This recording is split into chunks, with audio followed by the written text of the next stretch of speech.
अस्सलामुअलैकुम प्यारे बच्चों, welcome to our Urdu channel Urdu दरसी अदब। आज दर्जा 12वीं की क्लास का सेकंड डे है। चलिए शुरुआत करते हैं। आज सेकंड चैप्टर हम पढ़ेंगे। लास्ट क्लास में हमने चैप्टर पढ़ा था हम्द, और हम्द का हमने पूरा नोट्स भी कंप्लीट कर लिए थे। आज हम सेकंड चैप्टर पढ़ेंगे हिस्सा नस्र का। हिस्सा नस्र में एक असनाफ है अफसाना। जैसा कि मैंने आप सबको पहले बता चुकी हूँ कि दो हिस्सों में डिवाइड होती है, एक होता है हिस्सा नस्र और एक होता है हिस्सा नज़्म। तो हिस्सा नस्र में हम पढ़ेंगे अफसाना। अफसाने की डेफिनेशन है, एक बार उसको समझ लीजिए। अफसाना एक ऐसी नसरी सिन्फ है जो एक ही नशिस्त में पढ़ा जाता है या सुना जाता है। अफसाना उस कहानी को कहते हैं जिसमें ज़िंदगी की सच्चाइयों का बयान होता है ना। एक ही नशिस्त में पढ़ा जाता है, इससे मतलब एक ही बैठक में पढ़ा जाता है। उस कहानी को कहते हैं जिसमें ज़िंदगी की सच्चाइयाँ होती हैं। अफसाने के किरदार आम इंसानी ज़िंदगी से ताल्लुक़ रखते हैं। ऐसा लगता है कि जो उसके कैरेक्टर हैं वो आम इंसानी ज़िंदगी में है, जो हमारी ज़िंदगी में ही चल रहे हैं, अभी अभी की बात है ना। उनके जो किरदार होते हैं, उनके जो कौल व फ़ैल होते हैं, जो काम बताए जाते हैं, उसके अंदर जो उनकी बातें होती हैं, वो ऐसा लगता है कि आम इंसानी ज़िंदगी चल रही है। उनके लोगों की ही पूरी तस्वीर हमारे सामने पेश की जा रही है। अफसाने का बाकायदा आगाज़ कब हुआ था? 20वीं सदी की शुरुआत में हुआ था। सज्जाद हैदर यल्दराम, सुल्तान हैदर जोश और मजनू गोरखपुरी वगैरह ने दूसरी ज़बानों के तराजुम करके फ़न अफसाना निगारी को फ़रोग़ दिया। अफसाना निगारी का जो फ़न है, इसको इन लोगों ने पहले तो ट्रांसलेशन करके आगे बढ़ाया, फिर उसके बाद में जब प्रेमचंद अफसाना लिखने लगे उर्दू में, तो उन्होंने उसको बहुत ही फेमस कर दिया। उर्दू के अफसाना निगारों में मुंशी प्रेमचंद, अली अब्बास हुसैनी, सादत हसन मंटो, हयातुल्लाह अंसारी, ग़ुलाम अब्बास, सुदर्शन, ख्वाजा अहमद अब्बास, असमत चुग़ताई, राजन सिंह बेदी, कृष्णचंद्र, क़ुर्रतुल-ऐन हैदर, सालिहा आबिद हुसैन और जिलानी बानो वगैरह ने उर्दू अफसाना निगारी को नई जहतों से रूशनास कराया, यानी नई नई राहें इसमें पहचानने के लिए डाल दी। बहुत सारे टॉपिक इसमें शामिल कर दिए, है ना। अफसाने की तारीफ़ आप लोग पहले भी याद कर चुके हैं और अभी भी आपको याद करनी है। अब देखिए, अहमद नदीम कासमी जिन्होंने अफसाना लिखा है, उसको हम पढ़ते हैं। उनकी सवाने हयात हम पढ़ते हैं। इनकी विलादत हुई थी, यानी पैदाइश हुई थी 1916 में, वफ़ात हुई थी 2006 में। अगर आपको एक क्वेश्चंस आते हैं चैप्टर में से, तो आपको वो याद होने चाहिए, इसलिए ध्यान से इन चैप्टर्स को रीड करिएगा। अहमद नदीम कासमी का असल नाम अहमद शाह आवान था। अगर आ जाए अहमद नदीम कासमी का असल नाम क्या था, तो आपको पता होना चाहिए अहमद शाह आवान। वो सूबा पंजाब के ज़िला खोशाब में पैदा हुए। कहाँ पैदा हुए? पंजाब का एक सूबा है, उसके ज़िले खोशाब में पैदा हुए। पंजाब यूनिवर्सिटी से ग्रेजुएशन किया। उर्दू और अंग्रेज़ी में महारत रखते थे, यानी बहुत ही ज़्यादा माहिर थे, उर्दू में भी और अंग्रेज़ी में भी। वो बेहतरीन इंशा पर्दाज, अफसाना निगार, शायर, तनकीद निगार और ड्रामा नवीस थे, है ना।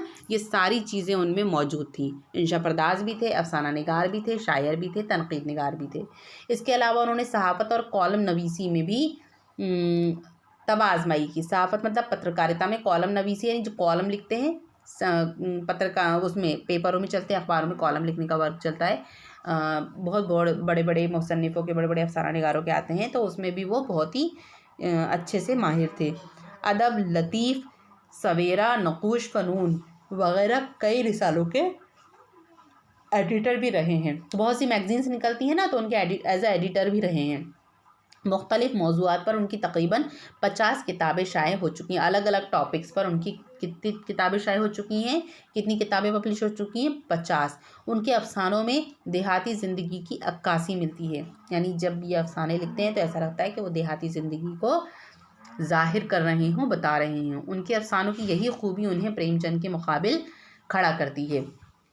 इसीलिए क्योंकि प्रेमचंद भी एक देहात के लम्ही गाँव के रहने वाले थे, तो उनके अफ़सानों में भी देहाती ज़िंदगी बहुत शामिल है ना। इसीलिए वो प्रेमचंद की बराबरी कर सकते हैं। चौपाल सन्नाटा, कपास के फूल, आबले वगैरह उनके अफ़सानों के मजमूए हैं। उनकी अदबी खिदमात के एतराफ़ में उन्हें मुख्तलिफ़ एज़ाज़ात से नवाजा गया है। ठीक है बेटा, आगे समझ में आपको ये चैप्टर का सवाने हैं समझ में आई। अब हम पढ़ते हैं इनका लिखा हुआ अफसाना। अहमद नदीम कासमी ने लिखा है बाबा नूर का अफसाना। चलिए पढ़ते हैं ये कहानी। कैसी कहानी है, आप सबको ज़रूर पसंद आएगी। बाबा नूर। बाबा नूर का कैरेक्टर क्या है, पहले तो मैं आपको ये बता दूं, वो दिमागी तौर पर बहुत ही बीमार शख्स थे, और उनका एक बेटा जो था वो फ़ौज में था। उसके बारे में ही ये कहानी है ना। तो हम पढ़ें इस कहानी को। देखिए, कहाँ चले बाबा नूर, एक बच्चे ने पूछा। बस भई यहीं ज़रा डाक खाने तक, बाबा नूर बड़ी जिम्मेदाराना संजीदगी से जवाब देकर आगे निकल गया और सब बच्चे खिलखिलाकर हंस पड़े। सिर्फ मौलवी कदरुल्लाह चुपचाप खड़ा बाबा नूर को देखता रहा। फिर वो बोला, हंसो नहीं बच्चों, ऐसी बातों पर हंसा नहीं करते, अल्लाह ताला की ज़ात बेपरवाह है ना। यानी वो ऐसी ज़ात है जो सबकी परवाह करती है ना, उसकी ज़ात से बेपरवाह मत हो तुम लोग। बच्चे खामोश हो गए और जब मौलवी कुदरतुल्लाह चला गया तो एक बार फिर सब खिलखिलाकर हंस पड़े। बाबा नूर ने मस्जिद की मेहराब के पास रुककर जूता उतारा, नंगे पांव आगे बढ़कर मेहराब पर दोनों हाथ रखे। मेहराब क्या होती है? जो दरवाज़ा बना रहता है, गेट बना रहता है मस्जिद का, ऐसा नोकदार, उसको बोलते हैं मेहराब, है ना। उसे होंठों से चूमा, फिर उसे बारी बारी दोनों आँखों से लगाया, उल्टे कदमों वापस होकर जूते पहने और जाने लगे। बच्चे यूं इधर उधर की गलियों में खिसकने लगे जैसे एक दूसरे से शर्मा रहे हैं। बाबा नूर का सारा लिबास धुले हुए सफ़ेद खद्दर का था, सर पर खद्दर की टोपी भी, जो सर के बालों की सफ़ेदी की वजह से गर्दन तक चढ़ी हुई मालूम होती थी। पूरा लिबास तो सफ़ेद खद्दर का था, खादी का, और खादी की ही टोपी लगाते थे। सर के बालों की सफ़ेदी की वजह से गर्दन तक चढ़ी हुई मालूम होती थी। वो ऐसा लगता था क्योंकि पूरी सफ़ेद थी और बाल भी सफ़ेद थे, तो ऐसा लगता था जैसे टोपी और बालों का रंग एक जैसा है, तो ऐसा मालूम होता था कि पूरी टोपी गर्दन तक है, नीचे तक, है ना। उनकी सफ़ेद दाढ़ी के बाल ताज़ा ताज़ा कंघी की वजह से ख़ास तरतीब से उसके सीने पर फैले हुए थे। दाढ़ी अच्छी लंबी थी नीचे तक, तो ऐसा लगता था पूरी बिल्कुल ताज़ी कंघी हुई है और बिल्कुल नीचे सीने तक फैली हुई है। गोरे रंग में जर्दी नुमाया थी, छोटी छोटी आंखों की पुतलियां इतनी सियाह थीं कि बिल्कुल मसनूई मालूम होती थीं। आया समझ में ये? ऐसा लगता था छोटी छोटी आंखों की जो पुतलियां हैं इतनी काली थी, ऐसा लगता था जैसे बनावटी जो लेंस टाइप की नहीं लगा दी जाती ब्लैक कलर के, ऐसा लगता था जैसे बनावटी हों। लिबास, बालों और जिल्द की इतनी बहुत सी सफ़ेदी में ये दो काले भंवर नुक्ते बहुत अजनबी से लगते थे। मतलब पूरे सफ़ेद रखे थे बाबा नूर, पूरे सफ़ेद, बस दो काले काले आँखें उनकी, लेकिन यही अजनबियत बाबा नूर के चेहरे पर बचपने की सी कैफियत तारी करती थी। इतनी प्यारी हालत लगती थी उनकी, ऐसा लगता था जैसे बचपने की हालत हो, है ना। बुढ़ापे में तो इंसान बिल्कुल बच्चों की तरह लगने ही लगता है। बाबा नूर के कंधे पर सफ़ेद खद्दर का एक रुमाल भी था, जो लोगों के हुजूम से लेकर मस्जिद की मेहराब तक 3-4 बार कंधा बदल चुका था। कभी वो इस कंधे पे डालते और कभी उठाकर इस कंधे पे डालते, है ना। एक गमछा टाइप का नहीं डाल लेते कंधों पे, बिल्कुल वैसा ही। तो वो सफ़ेद खादी का रुमाल था। डाक खाने चले बाबा नूर, दुकान के दरवाजे पर खड़े हुए एक नौजवान ने पूछा। हाँ बेटा, जीते रहो, बाबा नूर ने जवाब दिया। पास ही एक बच्चा खड़ा था, तड़ाक से ताली बजाकर चिल्लाया, आहा, नूर डाक खाने चला, बाबा नूर डाक खाने चला, भाग जा यहाँ से। नौजवान ने बच्चे को घुड़का, जो नौजवान खड़ा था उसने बच्चे को घुड़क के बोला, भाग यहाँ से। और बाबा नूर जो कुछ दूर गया था पलट कर बोला, डांटते क्यों हो बच्चे को, ठीक ही तो कहता है, डाक खाने ही तो जा रहा हूँ। दूर दूर से दौड़ दौड़ कर आते हुए बच्चे यहाँ से वहाँ तक बेख्तियार हंसने लगे। मतलब बेख्तियार से मतलब कोई इख्तियार ही नहीं उनकी हंसी पर, और ज़ोर ज़ोर से वो लोग हंसने लगे।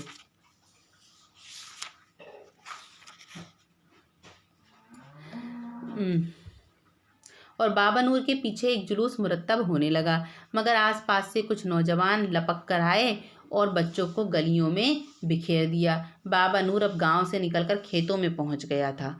पगडंडी मेंढ जाती हुई अचानक हरे भरे खेतों में उतर जाती थी। पगडंडी क्या होती है? खेतों के बीच में से जो तंग सा रास्ता होता है, एकदम पतला सा रास्ता होता है ना। तो वो गेहूं के खेत थे, गेहूं के खेतों में से पतली पतली सी जगह थी, तो वहाँ से बाबा नूर निकलते हुए जा रहे थे, है ना। रफ्तार में बहुत ही कमी आ जाती थी, खेतों में उतर जाती थी। मेंढ अचानक खेतों में उतर जाती तो बाबा नूर की रफ्तार स्लो हो जाती थी चलने की। वो गंदम के नाजुक पौधों से पाँव, हाथ और चूल्हे के दामन बचाता हुआ चलता, मतलब अपने कुर्ते का दामन भी बचा रहा है, हाथ भी बचा रहा है, पाँव भी बचा रहा है। गंदम के नाजुक पौधे मतलब गेहूं के नाजुक पौधे थे। बिल्कुल ताज़ा लगे हुए। अगर किसी मुसाफिर की बेहतियाती से कोई पौधा पगडंडी के आर पार लेटा हुआ मिलता तो बाबा नूर उसे उठाकर दूसरे पौधों के सीने से लिपटा देता। मतलब जैसे और दूसरे मुसाफिर जाते होंगे तो पगडंडी से ही जाते होंगे, खेतों के बीच में से जो रास्ता जाता है, तो अगर कोई गंदम का पौधा, गेहूं का पौधा कोई नीचे को हो जाता था तो वो उसको वापस से उठा करके दूसरे पौधों से लिपटा देते थे, ताकि जिस जगह से पौधे ने ख़म खाया था उसे कुछ यूँ छूता जैसे ज़ख़म सहला रहे हों, और जिस जगह से पौधा टूट जाता था उसको ऐसे छू छू कर सहलाते थे जैसे ज़ख़म हो गया हो पौधे को। फिर वो खेत की मेंढ पर पहुँच कर तेज़ तेज़ चलने लगते। फिर वो वापस से खेत की मेंढ पर पहुँच जाते। 4 किसान पगडंडी पर बैठे हुक्के को कश लगा रहे थे। एक किसान लड़की गंदम के पौधों के दरमियान कुछ इस सफाई के साथ दरांती से घास काटती फिर रही थी कि मजाल है जो गंदम के किसी पौधे पर खराश आ जाए।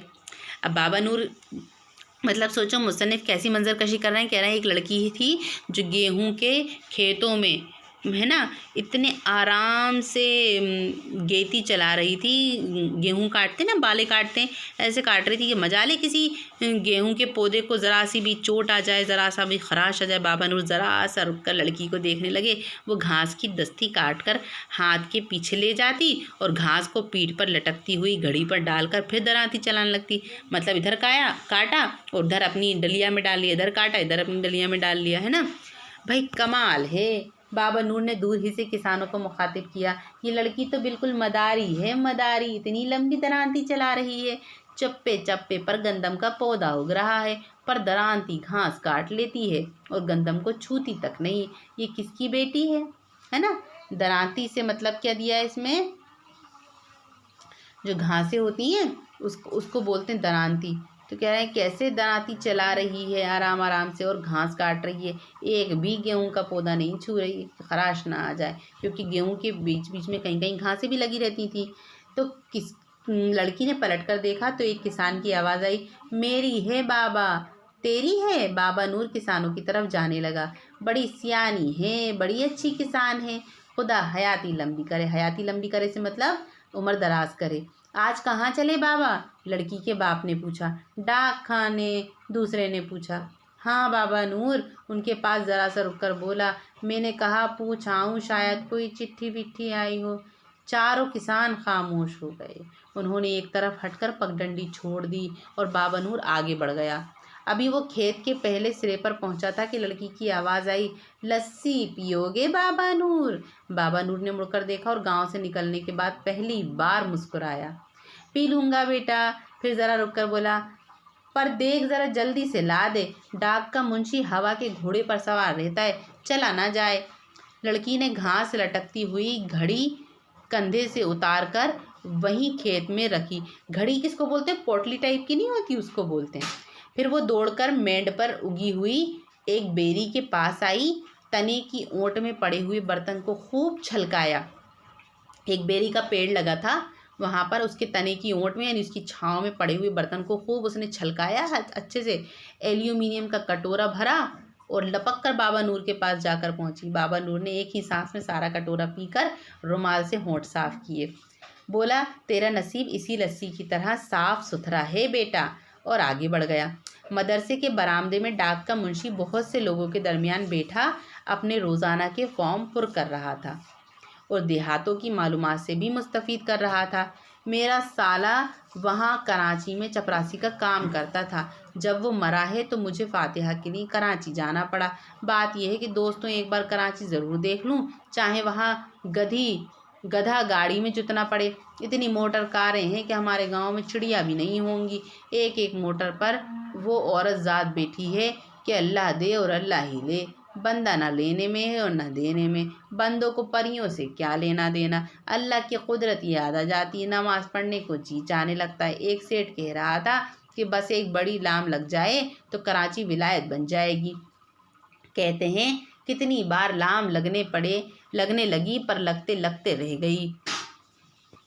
यानी फौज का दस्ता, मतलब कितनी बार फौज में जॉब लगते लगते रह गई। कोई ना कोई बीच में टांग अड़ा देता है, कहता है लाम में लोग मरेंगे। कोई पूछेगा कोई लाम न लगी तो लोग मरेंगे।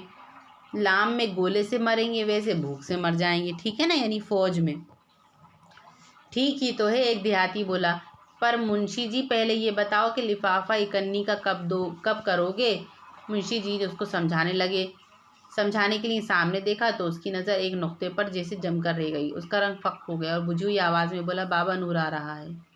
सब लोगों ने पलट कर देखा और फिर सबके चेहरे कुम्हला गए। बच्चे मदरसे के दरवाज़ों और खिड़कियों में जमा होकर बाबा नूर की सरगोशियाँ करने लगे और मुंशी जी ने उन्हें डांट कर अपनी अपनी जगह बिठा दिया। सफ़ेद बुर्राक बाबा नूर सीधा मदरसे के बरामदे की तरफ आ रहा था और लोग जैसे सहमे जा रहे थे। बरामदे में पहुंचकर उसने कहा, डाक आ गई मुंशी जी। आ गई बाबा, मुंशी जी ने जवाब दिया। मेरे बेटे की चिट्ठी तो नहीं आई? बाबा ने पूछा।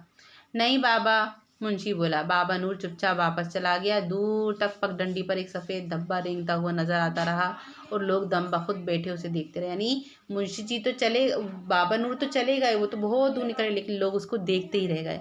फिर मुंशी बोला, आज 10 साल से बाबा नूर हर दिन इसी तरह आ रहा है, यही सवाल पूछता है और यही जवाब लेकर जाता है। बेचारे को ये याद ही नहीं रहा कि सरकार की वो चिट्ठी भी तो मैंने ही पढ़कर सुनाई थी, जिसमें खबर आई थी कि फ़ौज में उसका बेटा बर्मा में बम के गोले का शिकार हो गया। जब से वो पागल सा हो गया है, पर खुदा की कसम है दोस्तों, अगर आज के बाद वो फिर भी मेरे पास यही पूछने आया तो मुझे भी पागल कर जाएगा। समझ में आया बच्चों चैप्टर? इसमें गांव की भाषा दी हुई है और जो इतनी बकवास हुई थी वो सब मुंशी जी कर रहे थे एक जनाब से, लेकिन बाबा नूर को देखकर ही उनका रंग फक हो गया। अब ये जो अल्फाज मैंने दिए अपनी कॉपीज़ में कर लीजिएगा और उनके क्वेश्चन आंसर्स में आपको सब एज़ा नोट्स व्हाट्सअप कर दूँगी। ठीक है, आज के चैप्टर में बस इतना ही। ये जो अमली क़वाइद दिया हुआ है इसमें की वो सिफ़त की तारीफ़ दी हुई है। सिफ़त की तारीफ़ आपको अच्छे से याद कर लेनी है, इसकी किस्में भी दी हुई हैं, वो मैं आपको नोट्स में भेज दूँगी। आज की क्लास में इतना ही। चैनल को सब्सक्राइब ज़रूर करें, वीडियो को लाइक भी करें और शेयर भी करें। ठीक है, बेल आइकन को प्रेस कर देना ताकि अगली नोटिफिकेशन आपको खुद ब खुद मिल जाए। नेक्स्ट क्लास में हम 3rd चैप्टर पढ़ेंगे। खुदा हाफिज़।